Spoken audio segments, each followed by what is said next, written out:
Қайырлы күн, бүгінгі сабақтың тақырыбы OLX. OLX бұл платформа адамдарды тауарлар мен қызметтерді сатып алуға, сатуға, не болмаса ауыстыруға біріктіретін онлайн хабарландырулар. Бағдарламаға кіру үшін 5 бөлім бар. Бірінші бөлім – бастапқы бет, екінші бөлім – таңдаулылар бөлімі, үшінші бөлім – құру бөлімі, төртінші бөлім – хабарламалар бөлімі, бесінші бөлім – бағдар бөлімі. Бірінші бөлім – бастапқы бет. Бұл бетте OLX ұсынымдары көрсетілген. Ұсыным хабарландыруларды көру үшін свайп жасап, төменнен жоғарыға қарай хабарламалар тізімін ақтара отырып және өзіңізді қызықтырған хабарландыруды басу. Хабарлама туралы ақпарат ашылады. Мұнда сатушының суреттерін, егер ол бар болса, көруге болады. Атауы, бағасы, тауарды сипаттау, сатушының аты, сондай-ақ оның шығарған барлық тауарлары.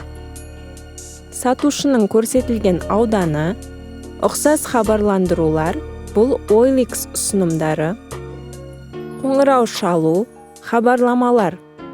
Басу кезінде сатушының нөмірі шығып тұрады, сатушыға қоңырау шалу немесе хабарлама жазуға болады.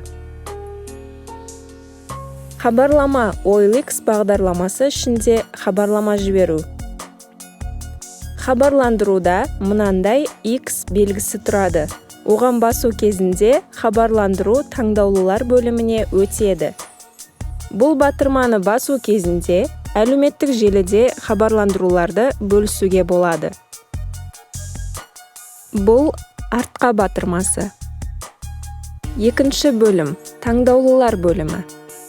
Таңдаулылар бөлімі жұлдызша арқылы сақталған хабарландырулар бөлімі. Үшінші бөлім – құру бөлімі. Бұл бөлімнің көмегі арқылы хабарландыру беруге болады. Құруды басу арқылы сіздің терезеңізде келесі ақпараттар ашылады. Олар: сурет қосыңыз.